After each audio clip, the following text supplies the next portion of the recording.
ได้เป็ดต่อได้เล่นดิ้งเหรอยืนสามไม่ได้ยืนเป็นเตอร์ติดสายเตอร์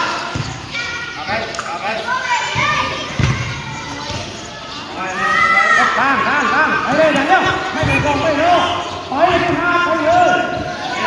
ต้องมีหัวใจไปยืนในไม้ดิ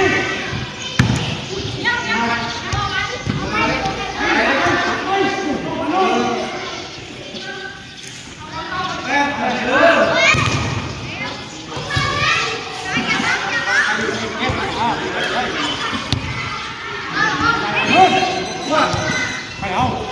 มาไม่ได้เงินระวังพอมัน